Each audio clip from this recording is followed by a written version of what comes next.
Coming up on the season premiere of Midco Motorsports. After more than a year of planning and renovations, the rebranding for one of the region's most historic racetracks is nearly complete. We caught up with the man who's calling the shots at what is now known as Badlands Motor Speedway. Which young driver is poised for a breakout season? We'll get some insight on that and more from Midco SN racing analyst Rob Pattinson. All that plus plenty of highlights and post-race reactions from around the area. The green flag drops now.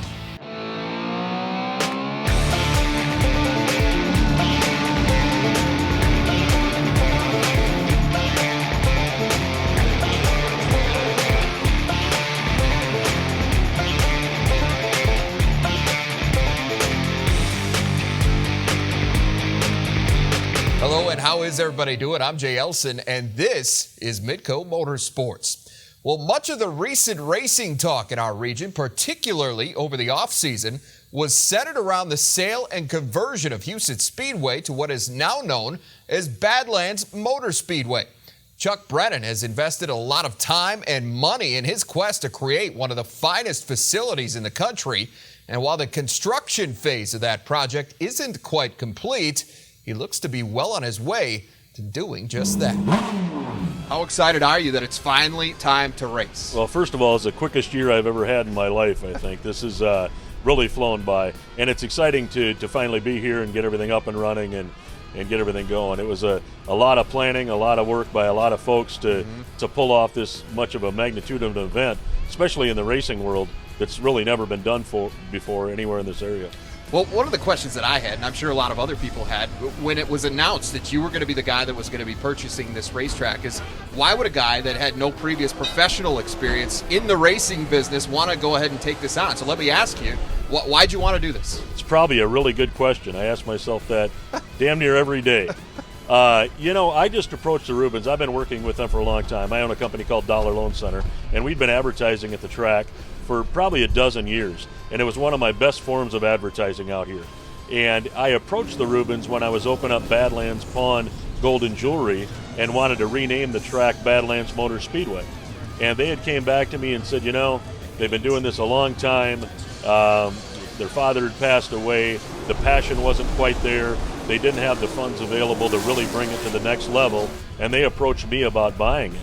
And that's really as simple as it came in. I did have no intention on buying a speedway, but when I do get something and get that project going, I definitely make sure it's done right. So that's why we've had this incredible transformation the last year. This entire facility has gotten quite a facelift, and I know that's come with a pretty hefty price tag for you, but can you just walk us through some of the changes and what drivers and fans can expect in terms of amenities out here? Yeah, I'd love to. And we estimated when I first did the press conference last year that we had budgeted about $6 million in renovations, and we've already gone over 10. And the reason for that is we got ahead of the game on it. We were able to get some of the right zoning issues taken care of with the county, and we were able to add our really big VIP tower up there. That was supposed to be on phase 2. Okay. So we started with the infrastructure. We started with the simple water, the sewer, the electrical, the lighting. We have a $500,000 just into electrical and the new Musco lighting. And to take care of these big new facilities, the suites, the restrooms, the concession stands, we had to bring in all new water service, all new sewer service, all new power, because the infrastructure just wasn't here to do that. So they're going to see infrastructure things like new roads, like concrete on the infield, but then they're going to see a lot of great amenities that a fan would enjoy. Several VIP options and towers, new bleachers, fold-up seats, all new restrooms, new concession stands, just all the things that make a great outdoor venue or a great stadium what it is. Well, you've made no secret of your intention to make this the best racetrack around, and you don't care who that is competing with, and that's a great thing. But and certainly the amenities play a large role in that. But what are some things in terms of the drivers? I know you want to get a lot of guys coming here and just to heighten the level of competition each and every week, and that's going to make for a better experience, of course, for the fans as well. So when you consider all that, what are some of the things that you're doing for the drivers to make them want to choose Badlands Motor Speedway over, say, a Knoxville or somewhere else? Well, frankly, the drivers are looking for two things. They're looking for a high purse of money, and they're looking to race in front of fans. Nobody wants to race in front of an empty set of stands. And that's what's happened in a lot of tracks, unfortunately. So we went and tripled the purse of what it was before, and we've had some major specialty races. We've added our travel assistance program. That's never happened in the history of racing, where we pay the drivers up to $400 in gas to come from other markets. I know it's early. You're just getting started. Right. But so far, a lot of people maybe haven't had the chance to get out here yet, but they plan to. What's the feedback that you've gotten to all this? And I know there's probably a ton of it streaming in, and some of it's positive, some of it's negative, but overwhelmingly, is it one direction or the other at this point? Before we opened and when we started, the feedback was not negative, but very pessimistic. This really isn't going to happen. Nobody's ever done this. They're not going to pull it off, things like that. With the massive crowds that we've seen so far, everybody who walks in the gate is just blown away. They can't believe what's here. They're excited. You can see them texting and tweeting and telling everybody about what's going on. So the feedback now that they're actually seeing it is amazing. The drivers that are pulling in here, they can't believe it. Our brand new driver services building back there that has all their amenities in there, every one of the aspects out here they've been liking. So now it's switched from negativity to, they're changing the name and they're going to change this and they're going to ruin racing, to pessimism. It's like, this really isn't going to happen. Yeah. And now it's like, how do we get involved? The advertisers are flocking in. The car counts are bigger than they've ever had here in 62 years. Here's a look now at a few of the key dates on the 2016 schedule at Badlands Motor Speedway. One of them already in the books. Brennan and company kick things off with the $100,000 Silver Shootout on May 21st, which offered the highest single-night payout in the history of the track. And the World of Outlaws is going to roll into town for a pair of shows over the 4th of July weekend, while the ASCS National Tour, along with the MSTS 360s, set to make their return to Brandon on Sunday, July 31st. Many, if not all of those drivers, plus a bunch of others, are going to return for the inaugural Rock and Roll Gold Cup. Wing sprints, non-wing sprints, all going to be competing for a share of the record $250,000 purse. That's coming up on August 19th through the 21st. Well, the pot has also been sweetened for Badlands regulars. We'll give you the details for the improved weekly payouts after this. The new two-night schedule that's being debuted at Badlands Motor Speedway this season is designed to double the fun in Brandon, but it also serves another purpose. The track now has a built-in rain date, so should Mother Nature intervene on a Saturday, the featured event, which includes the 410 and 305 sprints, plus the late model street stocks, gets pushed to Sunday. And that is exactly what happened this past weekend. The weather was much more cooperative on Sunday. In fact, it was downright perfect. The late model street stocks were the first of the night's 4 features. Eric Mosier started on the pole in the 1M machine, but as everyone knows, no lead is safe when you're sharing the track with Darren Cordles. The 11K is always lurking, and here he comes. Off a restart, Cordles cuts under Mosier, and that was it. Cordles stayed out front the rest of the way. It's win number 1 for him at BMS, but the 31st of his career in Brandon. That victory, coupled with last week's third-place finish, has Cordles out to a nice early lead in the points. Dan Jansen is running second. We had some technical difficulties during the 360 feature this week, but here's how things finished there. Seth Bergman polished off a strong night with his first feature win. Tim Kading was second, with Justin Henderson checking in third. Kading and Henderson are each 1 spot higher on the overall leaderboard, with Kading owning a 16-point advantage through 2 races. Bergman has now also cracked the top 5. Moving on to the IMCA Race Savers, Dusty Ballinger shot out to the early lead from his number 2 starting spot. A caution looked like the only thing that was going to slow him down, too. Unfortunately for Dusty, that dreaded yellow would come out a short time later, and young Robbie Wolfgang would make the most of the second chance. He pilots the 429 past the 2D a couple of laps later, and he kept his eyes on the prize from there. The first ever 305 feature at Badlands Motor Speedway goes to Robbie Wolfgang. Every time we hit the track, this 429 car seems to just be really stable and on a rail and really easy for me to drive. Got to give my dad a lot of credit for how he sets it up, and obviously it's driven off a lot of feedback that I'm able to give him from the driver's seat, and from there we just are able to make the proper changes and the right adjustments to feel comfortable, and that's really what it takes. The 410 Outlaw Sprints closed the night, and a lot of the attention coming in was on the 24 of Terry McCarl. T-Mac sitting on 99 career wins at the track formerly known as Houston Speedway. He came up just short of number 100 during last week's season-opening Silver Shootout, finishing runner-up to Mark Dobmeyer, and he was not about to let that happen again. McCarl drew the pole and would dominate this thing from start to finish.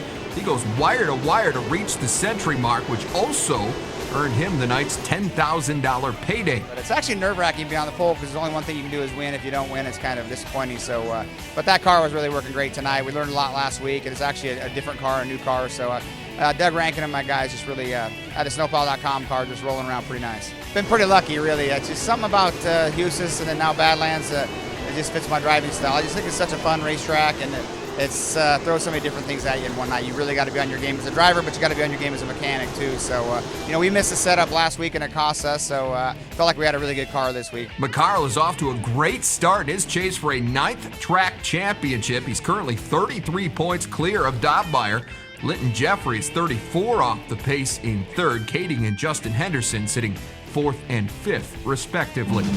There are a lot of good young drivers competing across the Midco Motorsports region again this year, but which one is poised for a breakthrough season? Our own Rob Pattinson will give us his thoughts on that and more as he joins us in studio after this. Racing has returned, and so has our championship caliber analyst, Rob Pattinson, a.k.a. Hot Rod, back with us now for a 4th straight summer, and he joins us now in the Midco Motorsports studio. It's time for Hot Laps, Rod. I know you love you some Hot Laps. You're going to get it right here. A few fast-paced questions. Your job's pretty simple. Just give me the best answers that you can on some of these topics. We're going to start with one that a lot of people have been talking about. In fact, we've talked about it already here tonight. Badlands Motor Speedway. Chuck Brennan promised a lot when he took on this project last year. What have you noticed, or what are your impressions of what's been going on in Brandon to this point? I think he's delivered a lot on his promises. I think there'd be more if it had been weather permitting. We've had such horrible weather last fall and into the spring here. But I love what he's done. He's taken a historic place and put a lot of money and a lot of time into it to make it a phenomenal racing facility. If you haven't had a chance to see it, I highly encourage you to get out and see it. A couple of quick things that I noticed is the fact that these drivers now have a chance to make a lot of money with the purses he's playing in all the classes. So I love that concept. Little concern I have from the driver standpoint now, at least in the 410 class, drivers have to pick between Knoxville Raceway and Badlands Motor Speedway. That kind of waters down the field a little bit as far as a weekly show is concerned. Time will tell how that's going to play out. Also a little bit concerned about the cost for admission for the fans and concession prices. And I know that their answer will be the season pass, but there aren't a lot of people that have $300 per person sitting around that they can use, so they have to go week by week. I just hope that that finds a happy medium and that the loyal fans that have been supporting it for 50 plus years, almost 60 years, will continue to stay loyal that way. Time will tell. Fair enough. Well, that's not the only track that has a new look this season. Todd Quiring, as you know, made major changes to the facility in Jackson, Minnesota as well. I know you got a good look at that one just a couple of weeks ago. How much of an improvement did you notice? Very much so. I drove up the other night to go to the show, and just from behind the facility, I said, oh, wow. Then you walk into it, it is really breathtaking. There's a lot of improvements there. New bleachers, new suites, new retaining wall down the backstretch. Just a lot of new things, concession-wise. I mean, it's just an entire huge makeover. In fact, to tell you what kind of detail they've gone into it, Todd Quiring and General Manager Doug Johnson have designed the track where when it rains, rainwater will drain into the infield and down into a lagoon in turns 3 and 4, so they can use natural rainwater to maintain the racetrack. So a lot of details like that have been put into it, and great vision by both of those gentlemen to put a first-class facility together, which would rival places like Knoxville and Lucas Oil Speedway in Missouri and a lot of big-name places around the country. Well, you mentioned vision, and another one of Quiring's vision, of course, was the National Sprint League, which is now in its 2nd season. Of course, they've added 360s here in 2016 as well. But are we witnessing right now the maturation of the next great sprint car series? You know, I think so. I think it's going to take a little time. Anything that starts off has to, get its maturation process. I think it will be very, very good and continue to grow because Todd Quiring has such a great network of people in the sport, not only as far as drivers are concerned, but in the corporate world as well. In fact, there are negotiations going on as we speak that the NSL has been talking with another series around the country to put together a co-sanctioned event later on this season. And if that happens, it's going to be huge. I really like the way that these two series have started, the 360s and the 410s. I see nothing but a bright future for both of them. Looking forward to seeing how that thing continues to grow. As you said, well, finally, a lot of great young drivers that are going to be out there competing across our region once again this summer, regardless of class. Now, give me a name of one guy or girl that you think has the opportunity here for a breakout caliber season. I think a kid named Mike Nichols out of Watertown. He, as a junior hire, early teens, he was in the go-karts his first year, won 3 IKF national titles, won a couple of mid-region titles as well. Very, very tough to do. Had a limited season spot with the micro sprints, gone up to the Midwest Modifieds in Wissota, which is similar to what a B-Mod would be around here. 4 wins last year before his senior year in high school even started. He has 4 wins again this year. This kid can flat out drive, and he's got a lot of help as far as some experienced people giving him advice is concerned. Comes from a great racing lineage as well. So I see this kid being phenomenal. He's a Watertown Arrow, and he drives like one as well. Keep that name in mind, Mike Nichols. He is the real deal. And we're going to have more on Mr. Nichols coming up here on Midco Motorsports in just a couple of weeks. So, okay, thanks, Rod. Look forward to having you back all summer long for much, much more coming on Midco Motorsports. Well, the SLMR late models made their first and only stop of the season at Rapid Speedway on Friday. We've got those highlights coming up next. Welcome back. The Super Late Model Racing Series has been touring the upper Midwest since 2008 with a goal of getting a little bigger and a little better each year. The circuit's 2016 schedule features a total of 20 races at 12 tracks in Nebraska, Missouri, South Dakota, and, of course, Iowa, with one of those stops coming Friday night in Rock Rapids. The threat of rain actually moved the night's main event toward the front of the show, but they'd still have to wait for the hobby stocks, which accounted for 21 of the season-high 110 total cars. Todd Ewell started 6th for the feature, but it didn't take him long to make his way to the front. Ewell slips past Brady Clausen as they head down the back chute, and he would pull away from there. Ewell gets his first win of 2016 rather comfortably. We had the car set up really well. It was a pretty slick track, and so we just tightened her up good and tried to be smooth on the track and keep it straight. To the late models, and there was not a whole lot of drama in this one. Kyle Burke, who finished 5th at Rapid Speedway a season ago, moved from 3rd to 1st within the first couple of laps, and he would stay there for the duration. Burke notched his 2nd SLMR victory of the season in dominating fashion. Despite winning 2 of 3 to start 2016, Burke stands just 3rd in the standings. He's trailing both Bill Layton and Ben Schaller. Layton was runner-up on Friday, while Schaller checked in 4th. The B-Mods made things a little more interesting, especially late. Good battle up front between 2013 track champ Cullen DeRuyter and Tyler Johnson on the final lap. DeRuyter able to fend off Johnson as they hit the white flag. And he does it again coming out of the final turn. DeRuyter hangs on, while Johnson had insult added to disappointment. The 91 disqualified during post-race inspection. Hands down, the best race of the night came courtesy of the USRA stock cars. About halfway through the 15-lap feature, Justin Regnerus overtakes Brad Clausen for the lead, while points leader Elijah Zevenbergen surges into 2nd. Next time around, Zevenbergen goes back to that bottom line. Can't quite make the pass, though. Same story with 2 to go. The 66Z takes another run at the 32, but Regnerus again manages to fight him off.